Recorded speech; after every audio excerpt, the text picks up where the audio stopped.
This is Real News Media TV, coverage you can trust. Please like, share, subscribe, and hit the notification bell. Select all for daily news updates. Up and coming dancehall actor Crown Boss gone down at St. Anne Motel.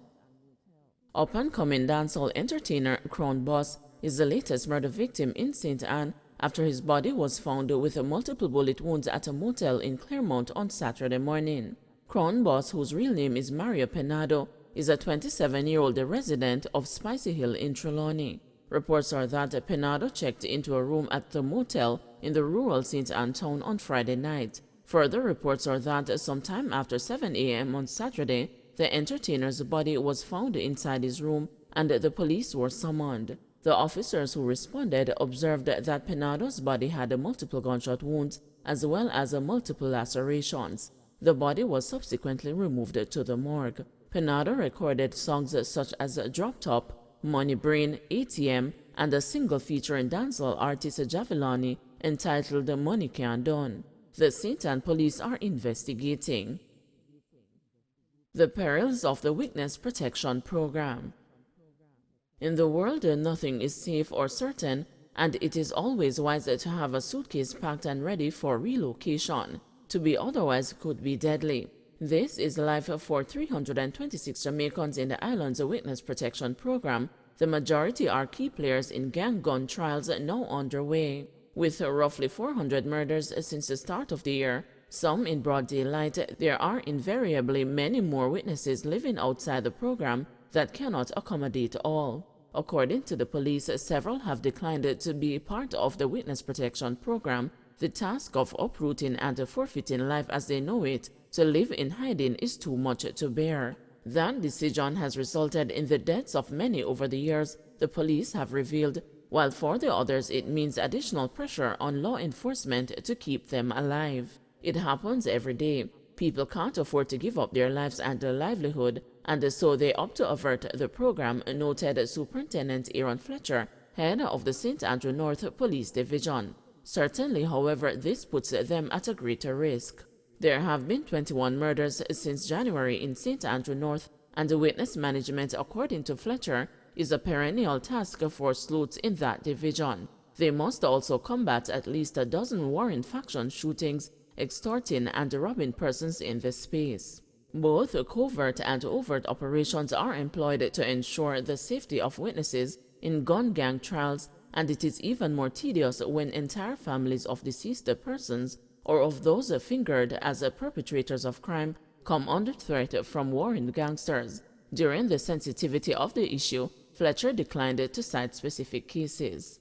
If you threaten a Crown witness, it is a criminal offense, and offenders are generally brought before the courts, he explained.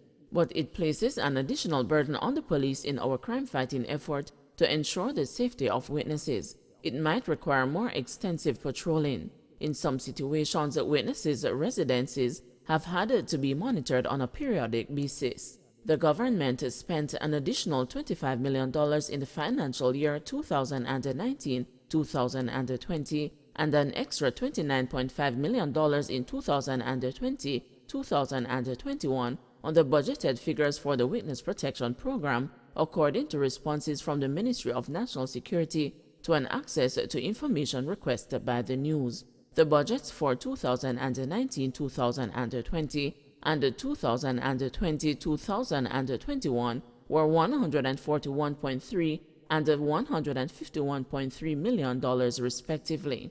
In the years 2019 to 2021, the government spent $3 million, $5.5 million, and $5.2 million respectively for separation costs, which include money used by witnesses in the actual parting of ways with loved ones before entering the program. Director of Public Prosecutions Paula Llewellyn said that in some instances, witnesses have to be relocated within 24 hours after learning that their safety may have been compromised. Glorification of gun gang violence and the pervasiveness of cellular phones in prisons are among the challenges to witness protection in Jamaica, the DPP explained, noting that victim intimidation from persons behind the bars is a constant factor.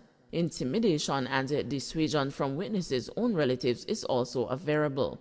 There are instances where you have said, please, the witnesses, go on the program, and they have declined.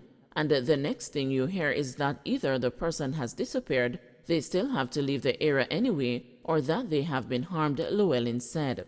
It all depends on the community dynamics and where they are with their family and their friends. Some people believe that they are safe within their community, she said, noting a case involving a well-known Kingston Don where a witness opted to remain in the area.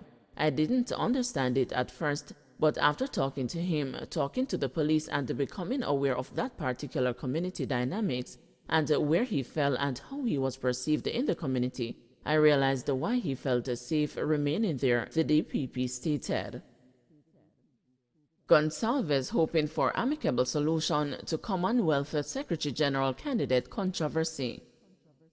St. Vincent and the Grenadines Prime Minister Dr. Ralph Gonsalves remains hopeful of consensus on a candidate for the post of Commonwealth Secretary General after Andrew Holness, the Jamaican Prime Minister, threw a spanner in the works with his recent announcement that he would nominate Kamina Johnson-Smith, the Foreign Affairs and Foreign Trade Minister, for the post. Johnson-Smith's nomination will pit her against the Baroness Patricia Scotland, the Dominica-born controversial incumbent for whose re-election bid the leaders of the 15-member community had expressed overwhelming support at their 33rd intersessional in Belize last month. Commonwealth leaders will elect a Secretary General at their June 20 to 25 summit in Kigali, Rwanda. In light of the Jamaican Prime Minister's announcement, the CARICOM heads agreed at a special meeting on Wednesday to establish a 5-member Prime Ministerial Committee to explore an acceptable way forward, Dr. Gonsalves told the news yesterday. The committee, which consists of Jamaica and Dominica, as well as Belize, Guyana, and St. Vincent and the Grenadines, is to meet with both Scotland and Johnson-Smith at a yet-to-be-determined date before reporting back to the wider body.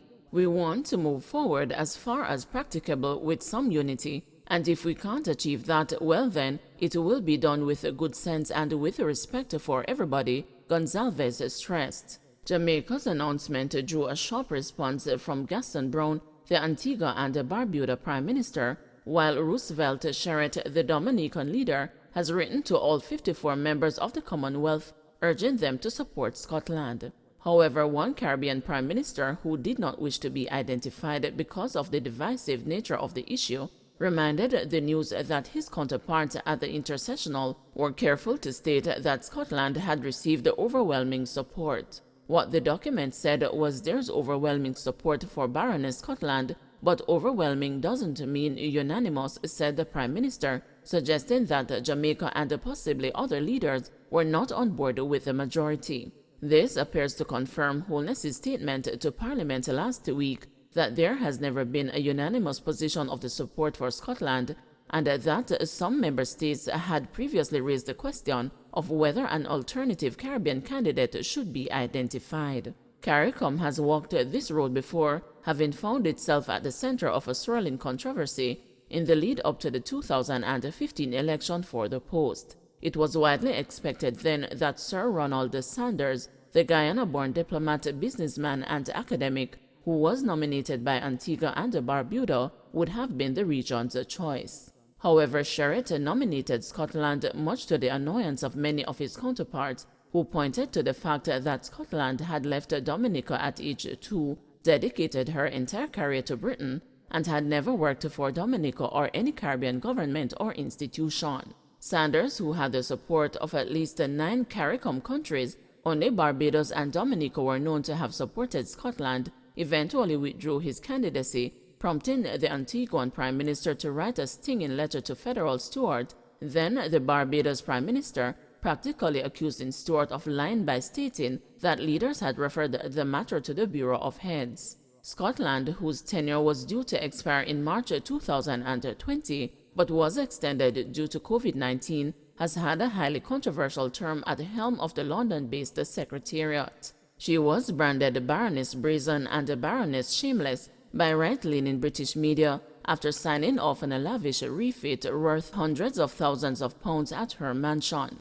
She was also strongly criticized by internal auditors for the awarding of a lucrative consultancy contract worth £250,000 to a company run by a personal friend. In their report, the auditors had expressed concerns that the Secretariat's acts and omissions in relation to the contract and other alleged failings they had identified endangered the integrity of the institution and risked serious reputational, if not actual, damage. The auditors also discovered that procurement rules had been waived by the Secretariat on no fewer than 50 occasions over 3 years. The United Kingdom, Australia, and New Zealand have suspended funding of the Secretariat's financial procedures and are likely to support Scotland's re-election.